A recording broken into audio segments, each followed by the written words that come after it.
ராமநாதபுரம் மாவட்டம் கீழக்கரையில் நடைபெறும் பொற்குழி வழங்கும் நிகழ்ச்சியில் அமைச்சர் உதயநிதி ஸ்டாலின் பேசி வருகிறார். அதனை பார்க்கலாம். ராமநாட்டில் நான் பேச இருக்கின்றேன், உரையாற்ற இருக்கின்றேன், பொதுக்கூட்டத்தில் உரையாற்ற இருக்கின்றேன்.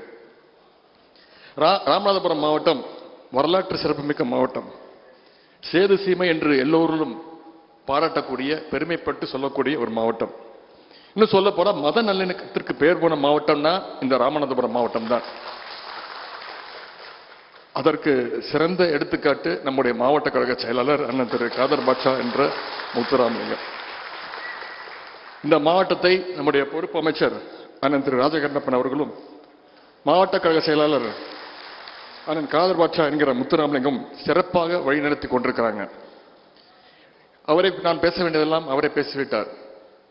கடந்த 1.5 வருடங்களாக எந்த மாவட்ட கழக செயலராக இருந்தாலும், எந்த அமைச்சராக இருந்தாலும், எந்த சட்டமன்ற உறுப்பினராக இருந்தாலும், கழகத்துடைய எந்த நிர்வாகியாக இருந்தாலும் என்னிடத்துல வந்து அவங்களுடைய மாவட்டத்திற்கு நான் வர வேண்டும், அவங்க ஊருக்கு வர வேண்டும், கழக நிகழ்ச்சியில் கலந்து கொள்ள வேண்டும், அவங்க குடும்ப திருமண விழாவில் கலந்து கொள்ள வேண்டும் என்று தேதி கேட்டாங்கன்னா நான் அவங்க கிட்ட வைக்கின்ற முதல் அன்பு கட்டளை, நீங்க என்ன அழைக்கிறீங்க, நான் வரேன், எத்தனை நிகழ்ச்சியாலும் நடத்துங்க, நான் கலந்துக்கிறேன். ஆனா என்னுடைய திருப்திக்காக, என்னுடைய மகிழ்ச்சிக்காக நீங்க எனக்காக ஒரு நிகழ்ச்சி நடத்த வேண்டும். அது என்னன்னா, கழகத்திற்காக உழைத்த கழகத்துடைய மூத்த முன்னோடிகள் அழைச்சி அவங்களை கௌரவப்படுத்தி அவங்களுக்கு பொற்குழி வழங்கினா தான் நான் அவங்க மாவட்டத்திற்கு வருவேன்னு சொல்லி அதை கடந்த 1 வருஷமா 1.25 வருஷமா அதை நான் செயலாற்றி விட்டு வந்து கொண்டிருக்கிறேன். அப்படிதான் இந்த நிகழ்ச்சியும் இங்கே நடந்து கொண்டிருக்கிறது. ஏன்னா கழகத்திற்காக, கழகத்துடைய வேரே நீங்க தான், கழகத்துடைய வரலாறும் நீங்க தான், கழகத்துடைய கொள்கையும் நீங்க தான். நீங்க இல்லாம கலைஞர் கிடையாது, நீங்க இல்லாம திராவிட முன்னேற்ற கழகம் கிடையாது. பெருமையா சொல்றோம், கலைஞருடைய 100 கொண்டாடி கொண்டிருக்கிறோம். அரசு சார்பாகவும் சரி, கட்சி சார்பாகவும் சரி, தலைவர் அவர்கள் பல நிகழ்ச்சிகள் நடத்திட்டு இருக்கிறோம். கலைஞர் 100 கொண்டாடி கொண்டிருக்கிறோம். கலைஞர் 5 முறை தமிழ்நாட்டை ஆண்டவர் என்ற பெருமையை கொண்டவர் சொல்றோம். கலைஞர் 5 முறை முதலமைச்சரானா யார் காரணம்? அதற்கு காரணம் கழகத்திற்காக உழைத்த நீங்கள் தான் காரணம். இன்னும் சொன்னா, இப்போ சொல்ல போனா, இப்போ நம்முடைய தலைவர் முதலமைச்சர் அமர்ந்திருக்கிறார்னா அதற்கு உங்களுடைய உழைப்பு தான் காரணம்.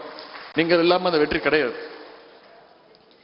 சில மாதங்களுக்கு முன்பு தலைவர் அவர்கள் அவருடைய தொகுதியில, கொளத்தூர் சட்டமன்ற தொகுதியில இதே மாதிரி கழகத்திற்காக உழைத்த மூத்த முன்னோடிகள் 500-600 பேருக்கு பொற்குழி வழங்குகின்ற நிகழ்ச்சி நடத்தினாங்க.